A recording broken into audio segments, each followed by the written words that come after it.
नमस्कार साथियों, स्वागत है आप सभी का बाम्बू ज्ञानशाला के इस यूट्यूब चैनल पर।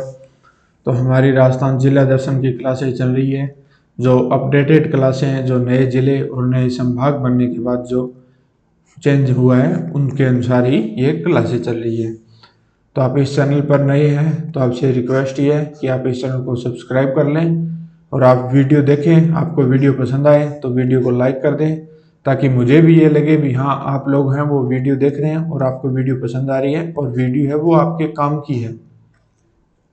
तभी मुझे ये आइडिया होगा भी हाँ, आप लोगों के लिए मैं और वीडियो बनाऊं। मुझे भी अच्छा लगेगा भी हाँ, आप लोगों लाइक कर रहे हैं तो अच्छा लगता है भी हाँ, लाइक कर रहे हैं यानी ये चीज़ अच्छी है। तो सबसे पहले तो ये है, और उसके बाद में ये है कि अब आचार संहिता हट चुकी है, काफ़ी टाइम हो चुका है। तो अब भर्तियां हैं वो उनकी विज्ञप्ति जारी होनी स्टार्ट हो जाएंगी। तो अभी तक आप अगर नए स्टूडेंट हैं कोई बात नहीं, बहुत टाइम पड़ा है। और पुराने हैं तो आपको आइडिया होगा भी, आप फेलियर है वो देख चुके हैं, आप पीछे फेल हो चुके हैं। जो टीचर हैं वो तो टीचर एग्जाम में फेल हो चुके हैं, जिसमें से सबसे बड़ी जो टीचर के अंदर फेलियर है वो है रीट। इस रीट की वजह से बहुत लोग फेल हुए हैं। और ये अब ये फिर ये 50% महिला आरक्षण के नाम पे इसको फिर हवा बना दिया गया है। तो इन चीज़ों से आप बचें और ये टारगेट लेके चलें भी 2024-25 में हमारा सिलेक्शन ज़रूर हो, तभी जाके सिलेक्शन होगा। और ये जो मैं वीडियो बना रहा हूँ, इसके अलावा भी आप प्ले लिस्ट में जाके देखेंगे तो हिस्ट्री की प्ले लिस्ट है, आर्ट एंड कल्चर की प्ले लिस्ट है, ये भूगोल की प्ले लिस्ट है वो बनी हुई है, जिनमें अपडेटेड क्लासें वो मैंने डाल रखी हैं। तो ये क्लासें भी आपको कम से कम 4 से 5 बार देखनी पड़ेगी, तभी ये चीज़ें आपको याद होंगी। उसके बाद में एक बार कंप्लीट सिलेबस हो जाएगा, उसके बाद रिवीजन भी करवाऊंगा। मैथ है वो भी करवाई जाएगी, मैथ है, इंग्लिश है, हिंदी है, रीजनिंग है, साइंस है। तो आप लोग है वो जुड़ सकते हैं। तो चलिए आज की क्लास है वो हम स्टार्ट वो करते हैं। ये मिटा देता हूँ मैं।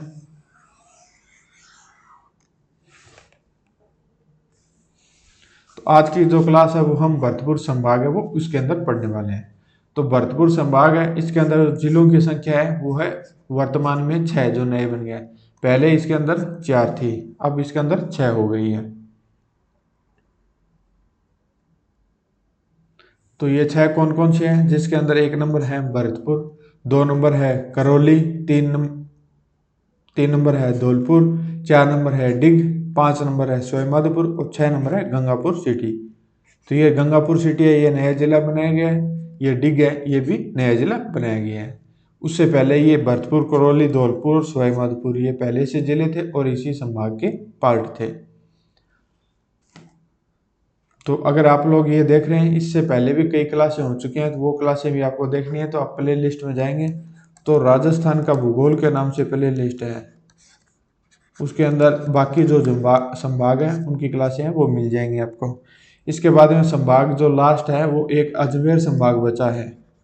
उसके अलावा मैं अभी उससे पहले है वो 8 क्लासें है वो करवा चुका हूँ, जिसके अंदर 8 संभाग है वो करवाए जा चुके हैं। तो ये आप लोग देख लेना।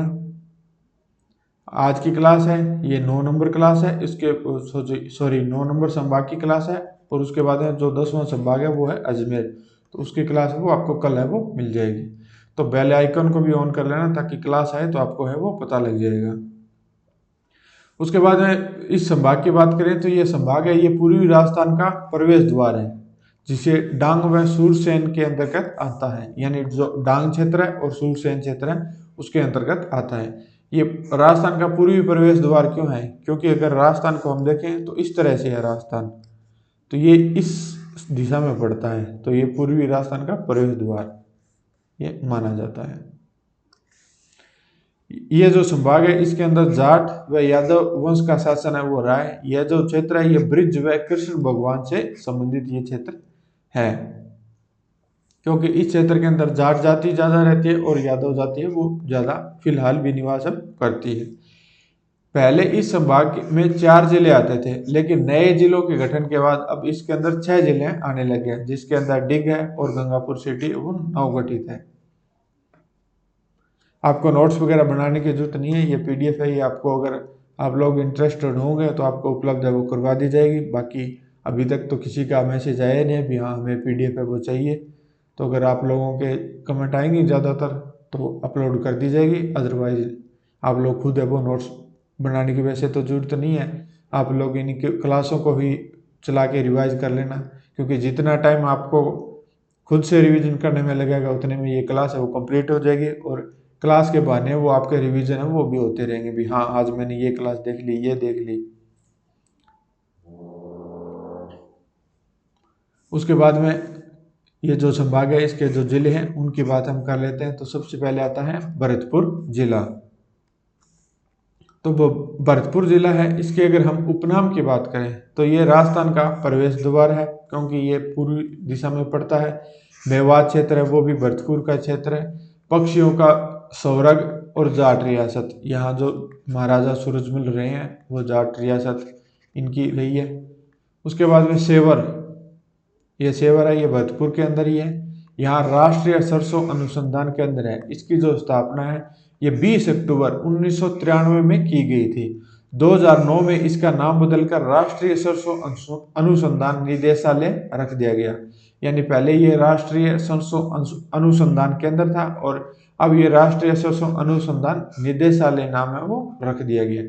कुछ नहीं, ये नाम बदलने के नाम पे जीके को बढ़ा देते हैं, बाकी ऐसा कुछ नहीं है। उसके बाद में राजस्थान का प्रथम जो जैविक उर्वरक कारखाना है ये भरतपुर के अंदर स्थापित किया गया है। उसके बाद में भरतपुर जिले से संबंधित अन्य कथन अगर हम देखें भरतपुर जिले से संबंधित, तो बयाना है ये भरतपुर के अंदर है। यहाँ प्राचीन श्रीपंथ सोनितपुर है वो यहाँ पड़ता है। उसके बाद में बाबर व सांगा के मध्य जो युद्ध हुआ था वो 16 फरवरी 1527 में युद्ध हुआ था, वो बयाना के अंदर ही हुआ था। उसके बाद में खानवा का युद्ध है वो भी इसी के आसपास ही पड़ता है, वो क्षेत्र है वो भी बाबर व राणा सांगा के मध्य युद्ध हुआ था। इसके अंदर है ये बाबर की विजय हुई थी। यह जो क्षेत्र है ये नील की खेती के लिए प्रसिद्ध था। पहले यहाँ बहुत ज्यादा मात्रा में नील की खेती होती थी, लेकिन अब है वो नहीं होती है। गुप्तकालीन जो विजय स्तंभ है वो भी यहाँ है। राजस्थान का पहला समुद्रगुप्त द्वारा स्थापित है वो करवाया गया था। उसके बाद है सिक्कों के जो भंडार है वो भी यहाँ से मिले हैं।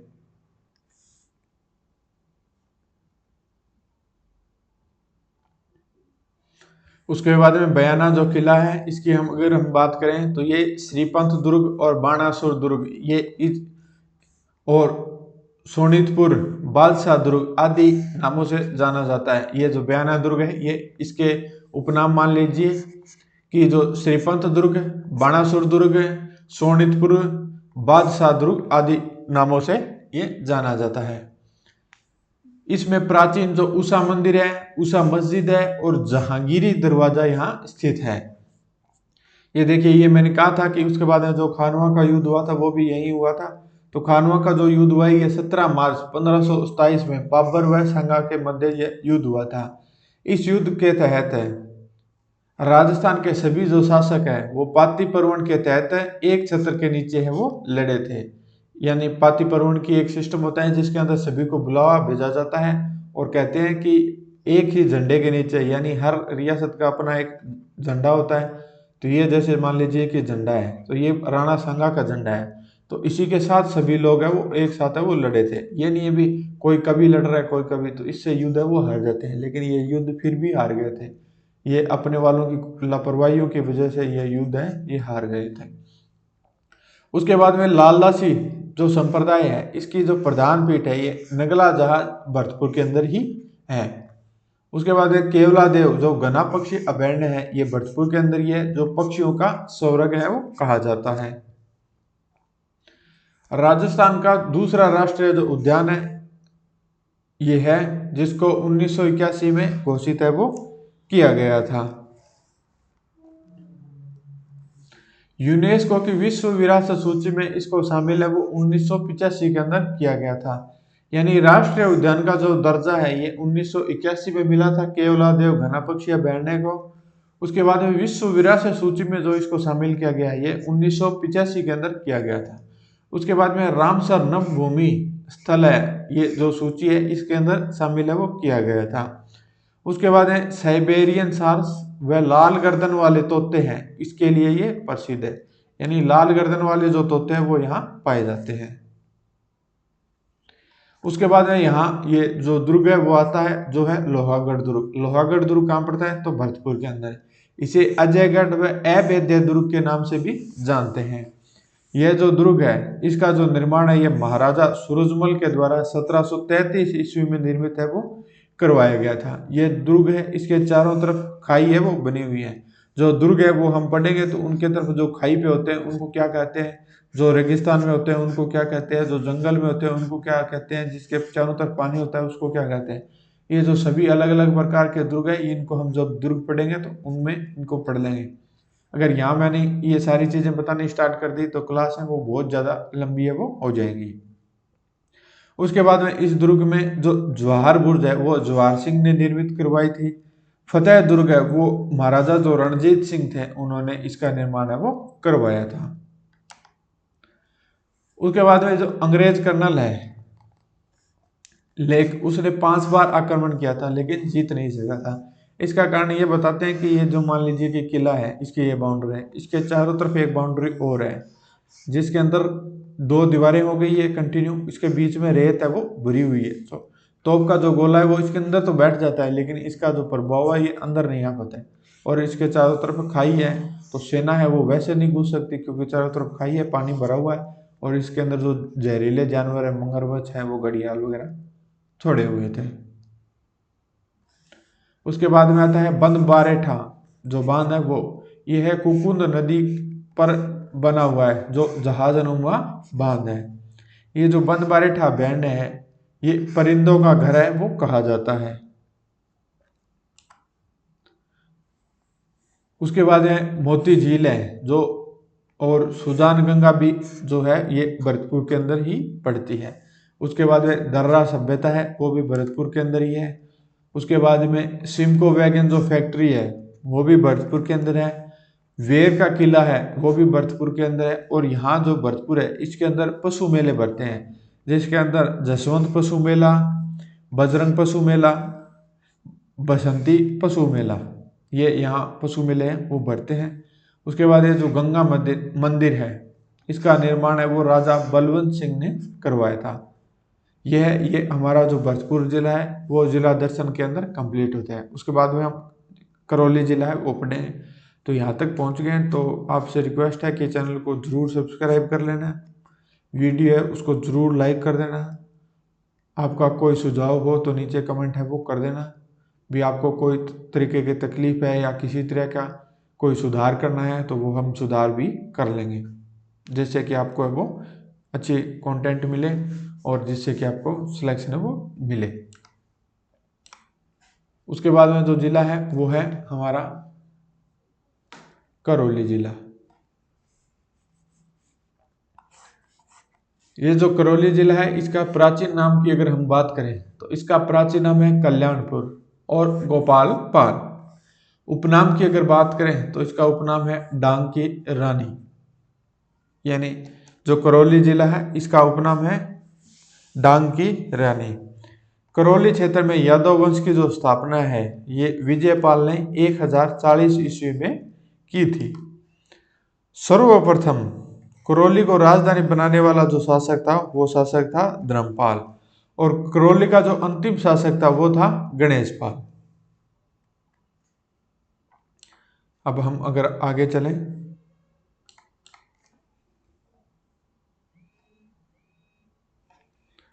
उसके बाद में करौली में टोडा भीम व नादोती गंगापुर सिटी है वो मिलाए गए थे। यानी टोडा भीम व नादोती जो गंगापुर सिटी है वो में मिलाए गए थे, ये पहले की जो है उस समय। अब ये गंगापुर जो सिटी है इसको अलग है वो जिला है वो बना दिया गया है। उसके बाद में जो हिंडौन है ये स्लेट निर्माण के लिए प्रसिद्ध है। यह जो हिरण्यकश्यप की जो नगरी है उसके नाम से ये जाना जाता है। उसके बाद में श्री महावीर जी हैं, ये चंदनपुर गांव में स्थित है। यहाँ जो मेला लगता है वो चैत्र शुक्ल त्रयोदशी से वैशाख शुक्ल द्वितीया तक ये मेला है ये लगता है। यानी त्रयोदशी एक दिन हो गया, चौदस 2 दिन हो गया, उसके बाद में पूर्णिमा या अमावस्या उसका एक दिन आ गया। सॉरी अमावस्या नहीं, पूर्णिमा आ गई और उसके बाद में ये वैशाख शुक्ल द्वितीया है, उसके तक ये मेला है वो लगता है। क्योंकि जो शुक्ल पक्ष है इसके साथ पूर्णिमा आती है और कृष्ण पक्ष है उसके साथ अमावस्या आती है।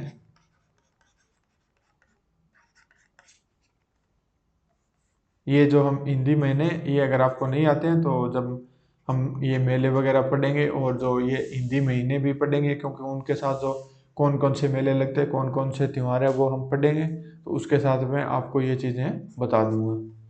उसके बाद ये जो कैला देवी मंदिर है ये करौली के अंदर ही है। ये गोपाल सिंह यादव द्वारा निर्मित मंदिर है।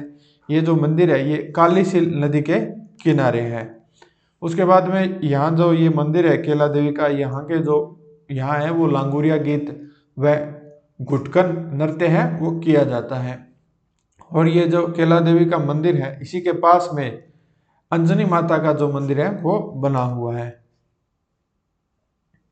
उसके बाद में मंडरायल जो किला है ये ग्वालियर की जो दुर्ग कुंजी है वो कहलाता है, ये जो करौली के अंदर है। उसके बाद में ऊंटगिरी का जो किला है ये कल्याणपुरा गांव के अंदर निर्मित है, करौली के अंदर ये पड़ता है गांव। उसके बाद तिम्मनगढ़ का किला है ये 1244 के अंदर 1244 के अंदर त्रिभुवनपाल द्वारा निर्मित ये दुर्ग है। ये मूर्ति कला के मामले में जाना गया है। उसके बाद कन्हैया की जो दंगल है ये ख्यात है, वो प्रस्तुति करने वाला है वो मेडिया है वो कहलाता है। ये कन्हैया जो दंगल है ये करौली की प्रसिद्ध है। उसके बाद में सुंदेर सूलीदेह जो परियोजना है वो भी करौली के अंदर है। उसके बाद में मदन मोहन जी का जो मंदिर है ये काले संगमरमर की प्रतिमा के कारण प्रसिद्ध है। उसके बाद में पांचना बांध है, ये मिट्टी से बना हुआ बांध है। यहाँ 5 नदियां हैं, ये भद्रवती, बरखेड़ा, अटा, माची, भैंसावट, ये यहाँ की जो प्रसिद्ध है वो नदियां हैं। उसके बाद में मदन मोहन जी का जो मंदिर है ये करौली के अंदर, ये मैंने आपको बता ही दिया। तो ये हमारा करौली जिला है वो यहाँ कंप्लीट होता है। उसके बाद में हम पढ़ेंगे ये हमारा नेक्स्ट है ये धौलपुर जिला। अब हम बात कर लेते हैं जिला धौलपुर की। जो धौलपुर जिला है ये भरतपुर के पास में ही है। प्राचीन नाम अगर धौलपुर जिले की बात करें तो कोठी, धवलपुरी, तोमरवंशी धवलदेव द्वारा इसकी स्थापना है वो करवाई गई थी। किसकी? धौलपुर की। सबसे पहले जो सूर्योदय होता है वो धौलपुर के अंदर होता है, क्योंकि ये सबसे पूर्व में पड़ता है। और सबसे पहले सूर्यास्त वाला जिला ये राजस्थान के उपलक्ष्य में ये जिला है भी। सबसे पहले सूर्योदय और सबसे पहले सूर्यास्त होता है। उपनाम की बात करें तो राजस्थान का पूर्वी प्रवेश द्वार, रेड डायमंड, क्योंकि यहाँ लाल रंग के जो पत्थर हैं वो पाए जाते हैं।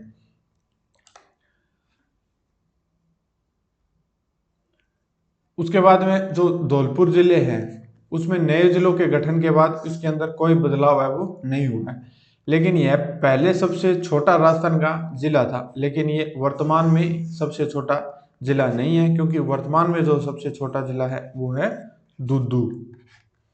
यहाँ भी पहले जाटों का शासन है वो था, यानी ये जो भरतपुर और धौलपुर ये रियासतें हैं यहाँ के अंदर जाटों का शासन है वो रहा है।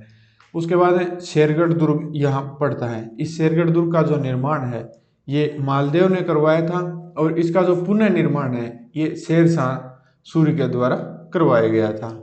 ये जो दुर्ग है ये परवन नदी के किनारे स्थित है, और इसी दुर्ग के अंदर हुनकार जो तोप है वो पड़ी हुई है।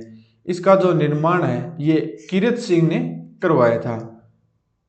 ये जो किला है इसका निर्माण है वो कीरत सिंह ने करवाया था, और इसके जो शिल्पी थे ये सीताराम थे।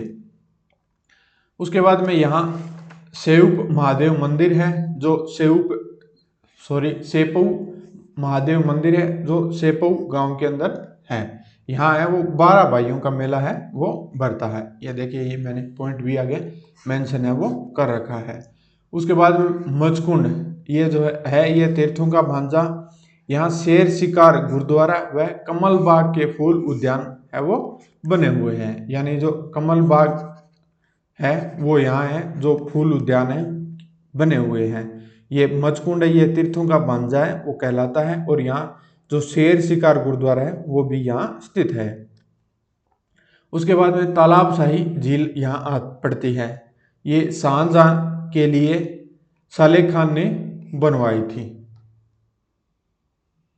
क्योंकि यह झील होती है, ये पानी की होती है और इसके जो किनारे है वहाँ पर रुकने की व्यवस्था होती है, नहाने की, खाने वगैरह की। तो शाहजहां जब यहाँ आते थे तो इनके रुकने के लिए ये बनाई थी, वरना तो राजा के लिए झील क्या काम की, तो वो झील है इसलिए काम किया। और पास में जैसे मान लीजिए ये मकान है, तो यहाँ अगर ये पानी भरा हुआ है तो ये मकान है ये ठंडे रहते हैं, और सर्दियों की बात करें तो ये मकान है वो गर्म रहते हैं। उसके बाद में यहाँ दमोह जलप्रपात है वो स्थित है। उसके बाद में निहाल यहाँ टावर है, ये सबसे बड़ा घंटाघर है। इसका जो निर्माण शुरू किया गया था वो निहाल सिंह के समय 1880 में शुरू किया गया था, और निर्माण जो पूर्ण हुआ था ये राम सिंह के समय 1910 में ये निर्माण है वो पूर्ण हुआ था। ये 8 मंजिला इमारत है, जो ये घंटाघर है ये 8 मंजिला है, और 150 फीट है वो इसकी ऊंचाई है, यानी जो हाइट है वो 150 फीट है। उसके बाद में धौलपुर की बात करें तो यहाँ दी हाईटेक प्रीसीजन ग्लास फैक्ट्री है। ये राजस्थान का पहला सार्वजनिक क्षेत्र कारखाना है, इसलिए ही ये जो कारखाना है ये इतना ज़्यादा नहीं चल रहा है, क्योंकि सरकारी है तो इसके जो प्रोडक्ट हैं उसके उत्पादन पे इतना ध्यान नहीं देते हैं, क्योंकि वो सरकारी है, जो मिल गई बात खत्म। इसलिए जो गवर्नमेंट है वो निजीकरण कर रही है। इसलिए आप जिस भी विभाग में जाएं तो ईमानदारी से कार्य करें, ताकि ये सरकारी डिपार्टमेंट है ये चलते रहे, वरना सरकार की मजबूरी होती है निजीकरण करने की, क्योंकि वरना देश है वो खत्म हो जाएगा। जो अब हमारी कह रहे हैं कि जो जीडीपी है वो 7.8% के हिसाब से ग्रो कर रही है, ये सबसे अच्छी बताई जा रही है। तो इसका कारण यही है भी गवर्नमेंट कई मामलों में सख्त हो चुकी है, और हमारे जो टैक्स हैं वो भी बहुत ज़्यादा हैं। तो अगर गवर्नमेंट डिपार्टमेंट ईमानदारी से काम करेंगे तो उत्पादन है वो भी ज़्यादा होगा। उसके बाद में गवर्नमेंट है वो टैक्स है उनमें भी छूट है वो कर देगी। उसके बाद में जो सबसे लंबी बावड़ी है, 7 मंजिला बावड़ी है, वो भी धौलपुर के अंदर है। आगे अगर हम चलें तो खानपुर महल है, इसे शाहजहां के आराम बाग के नाम से भी जानते हैं। उसके बाद में बाड़ी व बसेड़ी, ये स्टोन पार्क के लिए प्रसिद्ध है। तो ये हमारा धौलपुर जिला कंप्लीट हुआ। तो इसके बाद में हम पढ़ेंगे सवाईमाधोपुर जिला। ये लीजिए हम पढ़ेंगे अब सवाईमाधोपुर जिला। इसका जो उपनाम है ये है बाघ नगरी, प्राचीन नाम है ये है इसरदा। इसकी जो नींव है ये सवाई माधो सिंह प्रथम ने रखी थी, जो सवाईमाधोपुर है इसकी। ये जो सवाईमाधोपुर है इसका अब तक 3 बार विभाजन हो चुका है। सबसे पहले इसमें जो विभाजन है उसमें से दौसा, उसके बाद में करौली को अलग किया गया, और हाल ही में जो गंगापुर सिटी है उसको सवाईमाधोपुर से अलग किया गया। लेकिन इसका जो कुछ भाग है वो भी जोड़ा गया, कुछ भाग ही जोड़ा गया, पूरा नहीं। उसके बाद में जो सर्वाधिक बीहड़ भूमि है वो सवाईमाधोपुर के अंदर है, और राजस्थान का जो प्रथम जोहर किया गया था, यानी जो सक्का होता है उसके अंदर 2 भाग होते हैं, एक भाग होता है जौहर और एक भाग होता है केसरिया। जौहर में सबसे पहले केसरिया होता है। केसरिया में क्या होता है कि जो सैनिक होते हैं वो युद्ध के लिए किले से बाहर निकलते हैं केसरिया साफा धारण करके, और इस टारगेट से निकलते हैं भी या तो हम जीतेंगे वरना हम वापिस नहीं आएंगे, जिंदा मर के ही आएंगे। तो जैसे ही ये लोग मरते हैं तो महिलाओं को सूचना पहुंचा दी जाती है भी जो युद्ध करने गए थे वो लोग मर चुके हैं। तो महिलाएं हैं वो अग्नि में कूद कर आत्महत्याएं वो कर लेती हैं, या सती है वो हो जाती हैं, अपनी जान दे देती हैं। तो उस प्रोसेस को जौहर बोलते हैं, और इस दोनों प्रोसेस को मिला के साका बोलते हैं। उसके बाद है जो रणथंभौर दुर्ग है, इसका जो निर्माण है ये रणथान देव द्वारा करवाया गया था, और इस दुर्ग को चित्तौड़गढ़ का छोटा भाई है वो कहते हैं। हमीरदेव व अलाउद्दीन का जो संघर्ष है ये 1301 में हुआ था, जो रणथंभौर दुर्ग से संबंधित है। राजस्थान का जो पहला शाखा है वो यहाँ हुआ था। तो राजस्थान का दूसरा, राजस्थान का तीसरा शाखा आप नीचे कमेंट करके बताइए भी कौन कौन से कहाँ कहाँ हुए हैं। और ये चित्तौड़गढ़ की बात हो गई तो चित्तौड़गढ़ का पहला शाखा, चित्तौड़गढ़ का दूसरा शाखा, और चित्तौड़गढ़ का तीसरा शाखा। ये नीचे तीनों आप अलग अलग है वो कमेंट कीजिए, जिससे कि पता लग जाए कि भाई आपकी हिस्ट्री है वो कैसी आ रही है। अगर अच्छी नहीं है तो जो हिस्ट्री की क्लास है वो जाके आप लोग देख लीजिए। और बाकी अगर अभी तक आपने नहीं देखी, आप सब्जेक्ट वगैरह पढ़ रहे हैं, तो अभी से आप कंटिन्यू हो जाइए, क्योंकि जैसे ही ये सिलेबस कंप्लीट होगा उसके बाद रिवीजन क्लास है, उसके अंदर ये चीज़ें मैं दोबारा करवाऊंगा। इसके बारे में अबुल फजल है, ये जो रणथंभौर का दुर्ग है, इसके बारे में कहा है कि बाकी सब दुर्ग नंगे है, यह केवल एक दुर्ग है जो बख्तर बंद है। इसके अंदर प्रसिद्ध है वो त्रिनेत्र गणेश जी का मंदिर है, जोरा बोरा महल है, नौलखा दरवाजा है वो भी यहाँ स्थित है। उसके बाद में जो रणथंभौर अभयारण्य है, यह राज्य का पहला राष्ट्रीय उद्यान है, जिसको 1980 में मान्यता है वो मिली है। राज्य की जो पहली बाघ परियोजना है वो 1774 ईस्वी के अंदर चलाई गई थी, जो भारतीय बाघों का घर है वो कहलाती है। ये रणथंभौर अभयारण्य के अंदर ही है जो 1774 के अंदर है। और राष्ट्रीय उद्यान का जो दर्जा मिला है ये 1980 के अंदर मिला है। और 2008 में देश की पहली बाघ विस्थापित जो घटना है वो यही हुई थी। और जो चौथ का बरवाड़ा है ये भी सवाईमाधोपुर के अंदर पड़ता है। चौथ माता का मंदिर है, यहाँ पर पहाड़ी के ऊपर बना हुआ है। जब आप ट्रेन से जाएंगे तो ये मंदिर है, चौथ का बरवाड़ा आता है तब दिखाई दे जाता है। कंजर जाति है उनके ये आराध्य देवी है, कौन? चौथ माता। उसके बाद में सीसा जस्ता जो खनिज है उसका जो क्षेत्र है वो सवाई माधोपुर पड़ता है। उसके बाद में जो इसरदा है इसके समीप शिवाड़ में 12वां जो ज्योतिर्लिंग है गुमेश्वर महादेव का मंदिर, ये बताया जाता है कि ये 12वां ज्योतिर्लिंग का महादेव जी का मंदिर है। उसके बाद में जो इसरदा बांध है ये बनास नदी पर बना हुआ है। उसके बाद में आता है रामेश्वर घाट, ये संबल बनास व सीप नदी का संगम स्थल है, ये जो रामेश्वर घाट है। उसके बाद में खंडार का किला आता है, वह जाइन दुर्ग, ये जाइन दुर्ग है, ये रणथंभौर दुर्ग की चाबी है। खंडार दुर्ग, जाइन दुर्ग, ये दोनों भी सवाईमाधोपुर के अंदर पड़ते हैं। उसके बाद में 32 खंभों की जो छतरी है, ये अमीर ने अपने पिता जय सिम्हा या जैतर सिंह की जो छतरी है ये अपने पिता के 32 साल के जो कार्यकाल था उसकी स्मृति में ये बनवाई गई थी। ये हमारा सवाईमाधोपुर जिला कंप्लीट हो गया। उसके बाद अब हम नेक्स्ट पढ़ेंगे गंगापुर सिटी। गंगापुर जो सिटी है ये राजा कुलिसराम हल्दिया द्वारा स्थापित है वो माना जाता है। यहाँ धुंधलेश्वर महादेव जो जी का जो वह कल्याण जी का जो प्रसिद्ध मंदिर है वो गंगापुर सिटी के अंदर है। और बताते हैं कि जो गंगापुर सिटी है यहाँ छेने से बनी हुई मिठाई जो खीर मोहन, ये इसका नाम है, ये पूरे देश में प्रसिद्ध है। उसके बाद में बावनवास, बावनवास पट्टी है वो कला, बावनवास पट्टी खुर्द में विभाजित है। ये जो बावनवास है ये पट्टी कला व खुर्द इनके अंदर विभाजित है। यह क्षेत्र है ये प्रशासनिक अधिकारियों की जननी कहा जाता है, क्योंकि यहाँ से सबसे ज्यादा मात्रा में जो प्रशासनिक अधिकारी है वो निकले हैं। उसके बाद में आता है वजीरपुर, यहाँ मनोरथ सिद्ध हनुमान जी का मंदिर है।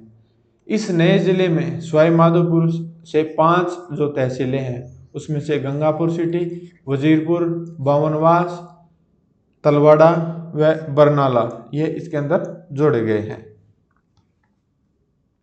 उसके बाद में करौली है, करौली से टोडा भीम व नातोदी को शामिल करके गंगापुर सिटी है, इस जिले का निर्माण है वो किया गया है।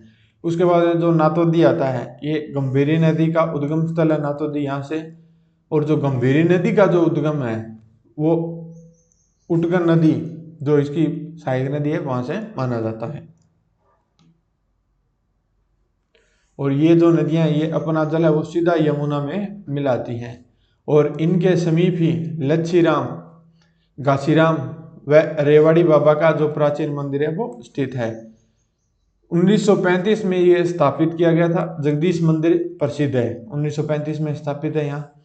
और यहाँ पर जो ये जगदीश मंदिर है यहाँ श्रावण अमावस्या को मेला है वो भरता है। इसे गुड्डा चंद्र जी का गांव ये जो गंगापुर सिटी है इसके अंदर जो गुड्डा चंद्र जी का गांव है, यहाँ गटसावन माता का मंदिर है। उसके बाद में यहाँ पर स्थित है दाऊजी महाराज का मंदिर, वो भी प्रसिद्ध है। उसके बाद एक बरनाला यूप लेख है। इस अभिलेख में के अंत में विष्णु वंदना मिलती है, यानी ये एक प्रसिद्ध है कि यहाँ बरनाला यूप जो लेख है वो मिला है। ये हमारा गंगापुर सिटी जिला हुआ। उसके बाद में हम पढ़ेंगे डिग जो जिला है। ये लीजिए जो डिग जिला है।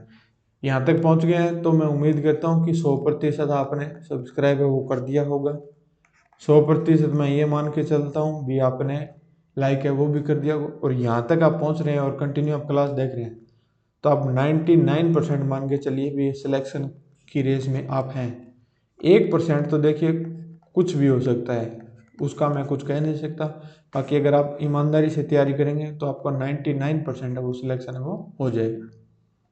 तो बिना चिंता किए हुए आप तैयारी कीजिए, क्योंकि अभी टाइम पड़ा है।